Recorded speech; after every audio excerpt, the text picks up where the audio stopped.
Good morning student. Today's subject is Hindi. आज अपन third lesson पढ़ने वाले हैं नमक का दारोगा.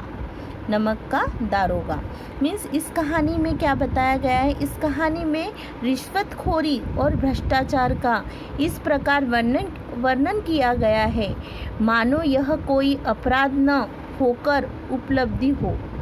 देखो, रिश्वतखोरी मीन्स क्या बोला जाएगा, जो रिश्वत लेना मीन्स गैर कानूनी पैसा लेना लोगों से, वो रिश्वतखोरी के ऊपर. देखो, सद्गुणों के स्थान पर दुर्गंधों को ही जीवन का आधार माना जाने लगा है.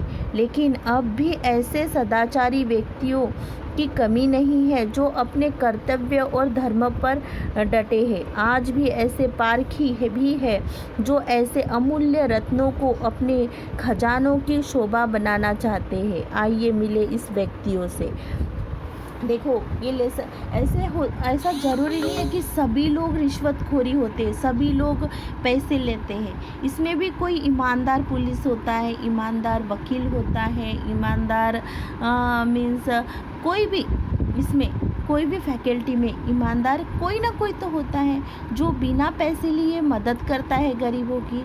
इस तरह ये लेसन में एक ऐसा व्यक्ति है जो बिना पैसे लिए मीन्स रिश्वतखोरी वालों को, यानी जो रिश्वत लेता है उनको वो पकड़ता है, यानी लोग उससे काम करा लेते हैं.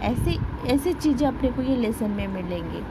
जब नमक का नया विभाग बना और ईश्वर प्रदत्व मीन्स ईश्वर द्वारा दी गई वस्तु के व्यवहार करने का निषेध हो गया तो लोग चोर छिपे इसका व्यापार करने लगे. देखो, अनेक प्रकार से छल प्रपंचों का सूत्रपात हुआ. सूत्रपात मीन्स क्या होती है, शुरुआत, आरंभ हुआ.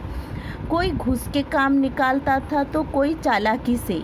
अधिकारियों को पोबारा थे. पटवारी को संयुक्त पद छोड़कर लोग नमक के विभाग में प्रवेश लेने के लिए वहाँ दारोगा पद पाने के लिए ललचाते थे. देखो, वहाँ पे रिश्वत मीन्स ऊपर की इनकम मिलती थी तो लोग क्या करें, अपना जो काम था वो छोड़कर वो सब काय में लग गए, नमक के काम में लग गए. वंशीधर रोजगार की खोज में निकले. उनके पिता एक अनुभवी पुरुष थे. समझाने लगे, बेटा, घर की दुर्दशा देख रहे हो, ऋण के बोझ से दबे हुए हैं. हम लड़कियां विवाह योग्य हो गई है. नौकरी में ओहदे की ओर ध्यान मत देना. ऐसा काम ढूंढना जहां कुछ ऊपरी आए हो. देखो, उसके पापा अपने बच्चे को समझा रहे कि तू बेटा ऐसा काम ढूंढ कि जो ऊपर की रिश्वत मिले, मीन्स जो भी काम कर रहे तो टिप मिले, ऊपर की म्हणजे कोई पैसा दे तो उसमें पेमेंट तो अलग ही रहा पर रिश्वत मिले, ऐसी चीज़, ऐसा तू काम ढूंढ.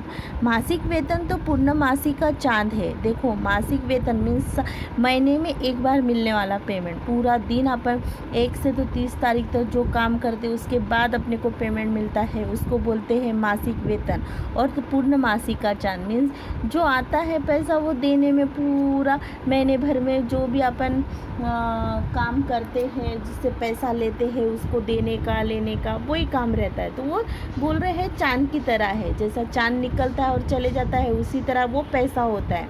वो उसके पापा उसके बच्चे को समझा रहे, जो एक दिन दिखाई देता है और घटते घटते लुप्त हो जाता है. देखो, आज दिखता है वो पैसा, कल वो पैसा दिखाई नहीं देता क्योंकि सबको देने लेने में ये सब में चले जाता है वो पैसा. ऊपरी आय बहता हुआ स्रोत है जिससे सदैव प्यास बुझती है. देखो, वो बोल रहे हैं ऊपरी पैसा मीन्स जो रिश्वत वाली पैसे होते हैं ना, रोज़ के रोज़ मिलने वाले पैसे, तो वो क्या होते हैं, रोज़ पैसा आने वाले को क्या होता है मीन्स अपन ऊपर के काम कर सकते हैं, सब कर सकते हैं, हरदम पैसा रह सकता है. तो वो उसके पापा वो बोल रहे हैं कि वैसा काम ढूंढ के हरदम तेरे हाथ में पैसा रहे. इस उपदेश के बाद पिताजी ने आशीर्वाद दिया। वंशीधर आज्ञाकारी पुत्र थे। वंशीधर कैसा था? आज्ञाकारी पुत्र था, मीन्स वो बहुत ईमानदार था। उन्होंने ये बातें ध्यान से सुनी और घर से चल पड़े। अच्छे शकुन से चले थे। जाते ही नमक विभाग के दारोगा पद के प्रतिष्ठा हो गए। वेतन अच्छा और ऊपरी आय का तो ठिकाना ही न था। वृद्ध मुंशी जी के सुख संवाद मिला तो फूले न समाये। मीन्स वहाँ के जो मुंशी थे, जो वो बूढ़े थे, उन्होंने वहाँ पे लगा दिया और उसकी वजह से वो अच्छे इंसान थे, उसकी वजह से वो फूले ना समाये। मीन्स उसको ऐसा लगा कि बहुत अच्छा काम है, चलो ये काम करना चाहिए, पर उसमें ऊपरी इनकम थी क्या? नहीं थी। जाड़े के दिन थे और रात का समय था। नमक के सिपाही चौकीदार सभी निद्रा में मस्त थे।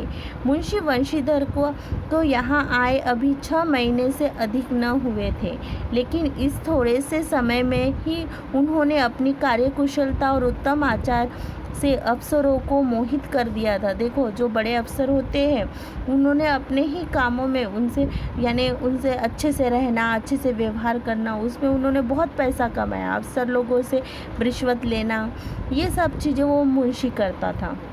अफसर लोग उन पर बहुत विश्वास करने लगे थे।